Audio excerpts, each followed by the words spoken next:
रवि प्रदोष है। कहते हैं रविवार का यदि प्रदोष पर्व पड़े ना, और शिव जी को 3 चीजें रवि प्रदोष के दिन दी जाती हैं।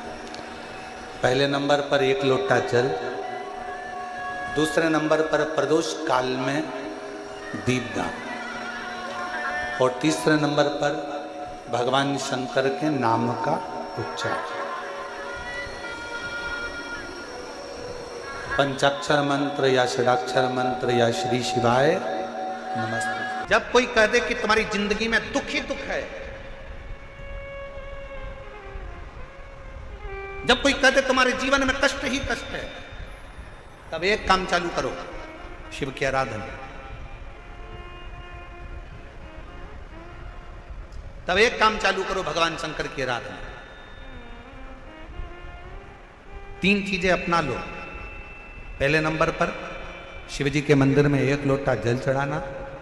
दूसरे नंबर पर अगर प्रदोष के दिन मंदिर में दिया लगा सकते हो तो ठीक है, नहीं तो एक कनेर का फूल पीला वाला, देखा है आप लोगों ने? जम के बोलो जरा।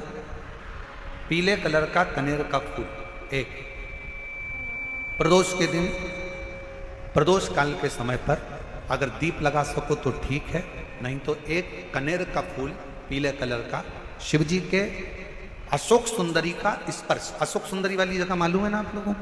फिर से आप समझ लें। ये शिवलिंग, जलाधारी, ये चरण,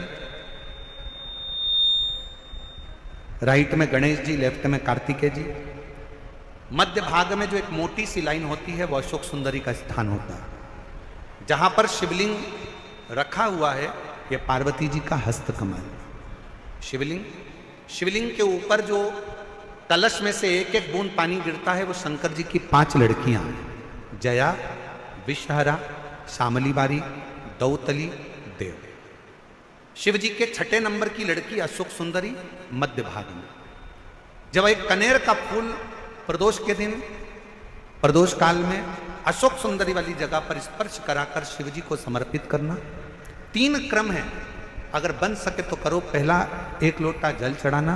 दूसरे नंबर पर अगर बहुत ज़्यादा तकलीफ की जिंदगी चल रही हो, बहुत कष्टमय जीवन चल रहा हो, और सब ने कह दिया कि तुम्हारी किस्मत में तो धक्के ही लिखे हैं, केवल आप धक्के ही खाओगे, तो 1 कनेर का पुष्प प्रदोष के दिन, प्रदोष काल में अशोक सुंदरी का स्पर्श कराकर शिवलिंग पर चढ़ाओ। और बन सके प्रत्येक महीने शिवरात्रि आती है, जैसे कल शिवरात्रि है ऐसे हर महीने शिवरात्रि आती है। शिवरात्रि के दिन 1 अक्षत, मात्र 1 अक्षत, केवल 1 चावल का दाना, 1 दुर्वा के साथ शिव जी को समर्पित करना प्रारंभ करो। जिंदगी की कैसी भी तकलीफ होगी, मेरा शंकर भगवान उस तकलीफ को मिटाएगा।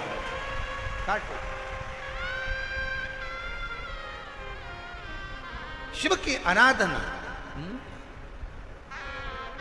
और दिल से बाबा को पुकारते रहो, श्री शिवाय नमस्तुभ्यं, श्री शिवाय नमस्तुभ्यं, श्री शिवाय नमस्तुभ्यं, श्री शिवाय नमस्तुभ्यं। उसको पुकारते रहो, दिल से उसको विश्वास के साथ पुकारो।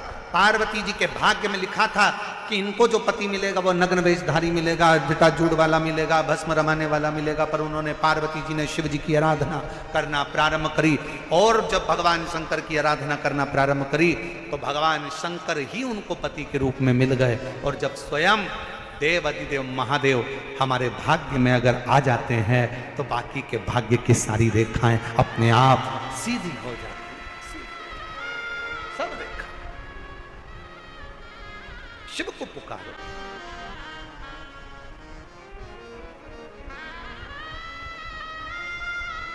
भगवान शंकर को पुकारने का प्रयास करो। महाराज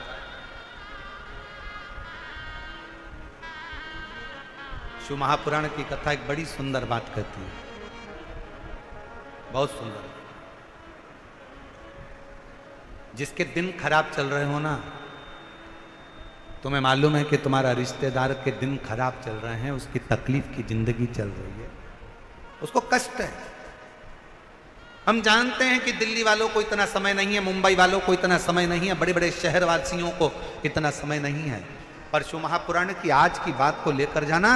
जिसके दिन खराब चल रहे हो, तुम्हारे रिश्तेदार, तुम्हारा कुटुंबी, मोहल्ले में किसी के दिन अगर बेकार चल रहे हो, बहुत कष्ट के दिन चल रहे हो, तो उससे कम से कम एक दिन में 2 बार जरूर मिला करो। क्यों?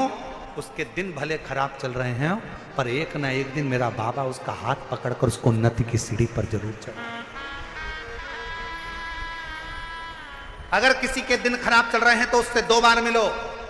अगर किसी का स्वास्थ्य खराब चल रहा है तो उससे 3 बार मिलो। चिंता मत करना, छोटी सी बीमारी है, ठीक हो जाओगे। चिंता मत करना, ऐसी बीमारियां तो आती रहती है, टेंशन मत लो। किडनी खराब हुई है, लीवर बेकार हुआ है, शुगर हो गई है, थायराइड हो गया, कैंसर हो गया, क्यों चिंता करते हो? 3 बार मिलो।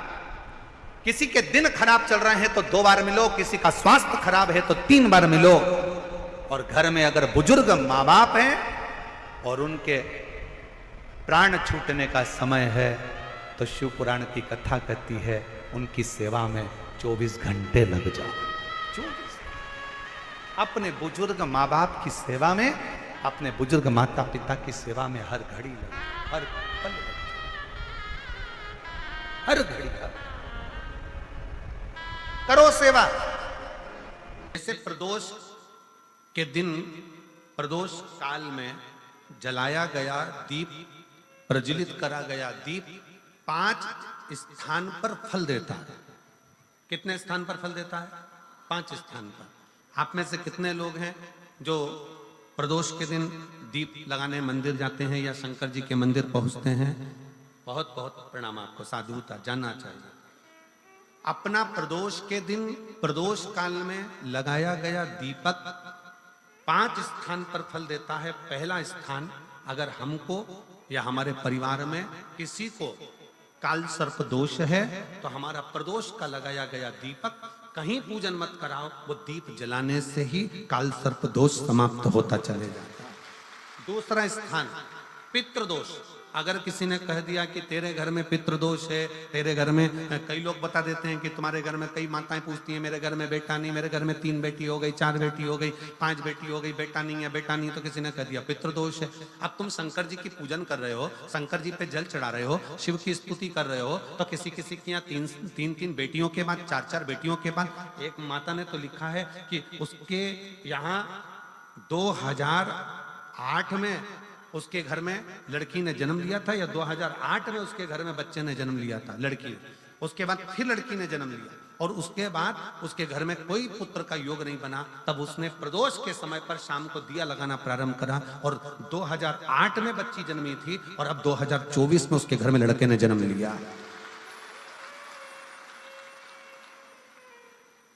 2024 में उसके घर में पुत्र ने जन्म लिया, वो बेटी होगी यहाँ पर कहीं ना कहीं, जिसके घर में बेटे।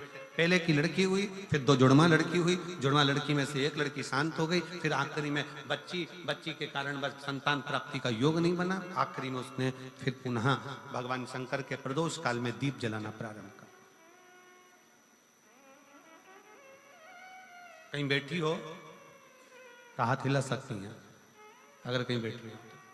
कितना कितना विचित्र कर्म है, जरा विचार करिएगा कि प्रदोष काल का लगाया गया दीपक, प्रदोष काल, प्रदोष के दिन, प्रदोष काल का जो दीपदान होता है वो सरल नहीं होता, वो सहज नहीं होता।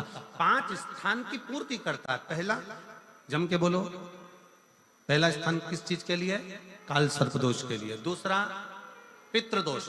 कैसा भी तुम्हें कोई पितृदोष बता दे, कितना भी तुमसे कोई कह दे कि तेरे घर में पितृ का दोष है, तेरे घर में ये दोष है, अगर आप प्रदोष के दिन, प्रदोष काल में, अर्थात सूर्य अस्त के समय के 2:45 तक का जो समय होता है, 2 घंटे के समय का, उसके अंतर्गत अगर आप प्रदोष काल के समय में भगवान शंकर को दीप लगाने के लिए अगर पहुंचे हो, तो वो आपको फल देगा ही, पितृदोष का निवारण होगा ही, चाहे तुम कुछ करो चाहे मत करो, तो पितृ की शांति करा दे। दूसरे नंबर पर है पितृदोष, तीसरे नंबर पर है वास्तु दोष। हमारे घर का, अब एक बहुत बहुत सावधानी से श्रवण करने वाला विषय है।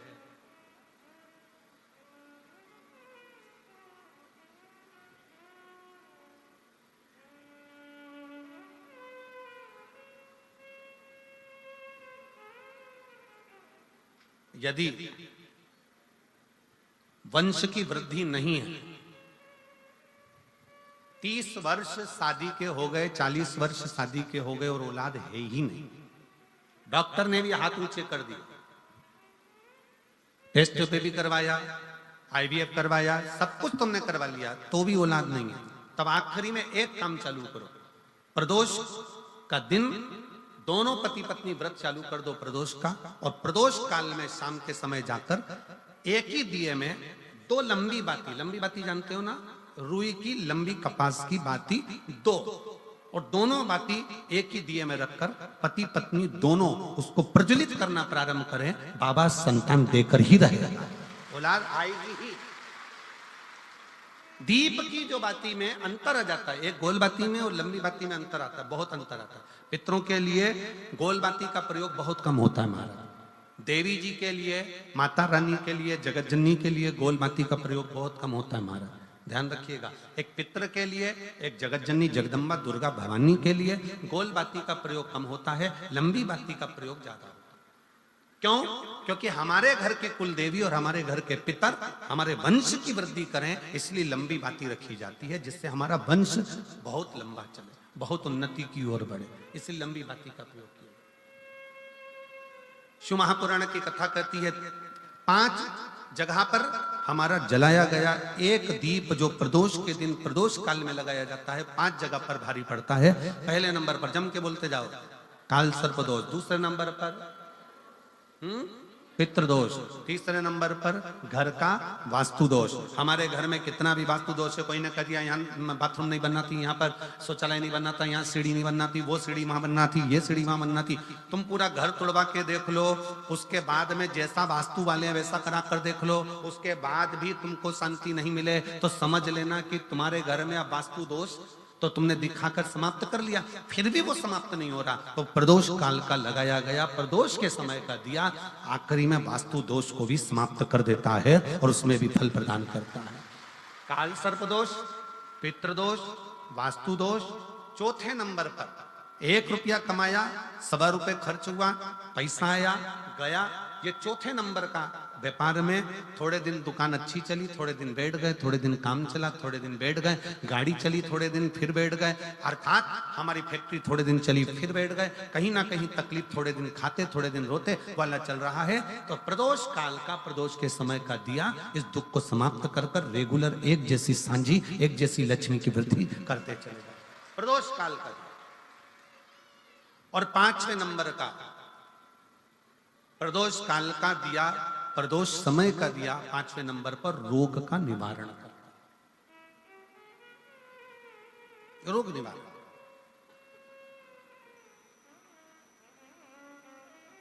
ये 5 स्थान जो बताए गए हैं प्रदोष काल के दिन, प्रदोष के दिन दीप प्रज्वलन के। नया काम का चालू कर रहे हो आप, कोई व्यापार के लिए जा रहे हो, नौकरी नहीं लग रही हो, सर्विस नहीं लग रही हो आपकी, आपने बहुत एग्जाम दे ली, बहुत परीक्षा के लिए आपने तैयारी कर ली है, बहुत प्रयास कर लिया, बहुत प्रयास, अथक प्रयास आपने कर लिया। भगवान प्रदोष का अगर दिन हो और प्रदोष काल का समय हो और एग्जाम प्रदोष के बाद हो, या आपको तारीख मालूम पड़ जाए, उसके पहले अगर 15 दिन 20 दिन पहले भी प्रदोष पड़ रही हो तो बेलपत्री समभागी बना। समभागी मतलब ये जो चिकना वाला पत्ता होता है ना बेलपत्री का, सीधा वाला भाग, और इस पत्ती का भी सीधा वाला भाग, ये दोनों जो बेलपत्री के चिकने भाग होते हैं महाराज, ये बेलपत्री का जो चिकना भाग है और ये चिकना भाग है, इन दोनों में लाल चंदन लगाकर बेलपत्री के भाग को जोड़ना। मारा इस भाग को अपने हस्त कमल में रखकर उल्टा हाथ उस पर रखकर भगवान देवाधिदेव महादेव के 12 ज्योतिर्लिंग का स्मरण करना। श्री शिवाय नमस्तुभ्यम, या पंचाक्षर मंत्र नमः शिवाय, या षडाक्षर मंत्र ओम नमः शिवाय। पंचाक्षर मंत्र हो, षडाक्षर मंत्र हो, श्री शिवाय नमस्तुभ्यम शिव महापुराण का मूल मंत्र हो, स्मरण कर कर उस मंत्र का अपनी कामना कहकर अशोक सुंदरी वाली जगह पर उसको छुआ कर भगवान शंकर पर उसका स्पर्श कराकर उसको लाकर नंदी का एक चरण, ऊंचा भाग जहां चरण का हो, नंदी जब शिव जी के सामने होता है तो उसका एक पांव ऊंचा होता है, नंदी का जो पांव ऊंचा हो उस मंदिर में जो भी, चाहे आगे पांव हो पीछे का पांव, जो पांव उस मंदिर में हो ऊंचा, उस चरण के पास अपनी कामना कर कर रख दीजिए। और थोड़ा सा मूंग, हरा मूंग थोड़ा सा, श्री गणेश जी महाराज का नाम लेकर किसी भी गौशाला में या नंदी गण जहां हो, आपके मोहल्ले में कोई नंदी हो जो घूमता हो रोड पर, कोई बैल हो, तो उसको वो मूंग खिला दीजिए। और उसके बाद थोड़ा सा मूंग हथेली लेकर थोड़ा सा खिलाकर आप अपने एग्जाम पर या कोई व्यापार चालू कर रहे हो या नौकरी करना चाह रहे हो, सर्विस करना, आप उसके लिए चले जाओ, उसमें सफलता मिलेगी। पर करना किसको पड़ेगा? जो व्यापार करने जा रहा है, जो नौकरी करने जा रहा है, जो सर्विस करने जा रहा है, जो अप्लाई करने जा रहा है, जो अप्लाई के लिए आगे बढ़ने जा रहा है, कोई कंपटीशन एग्जाम में बैठने जा रहा है, करना उसको। अच्छा, शादी करना है लड़के की, उपाय कर रही अम्मा, उपाय मां कर रही है। शादी करना है बेटी की, उपाय कर रही मां। थोड़ा तो बेटा बेटी का हाथ तो लगवाओ उसमें, भले वो करने नहीं जाए पर स्पर्श तो कर दे उसको।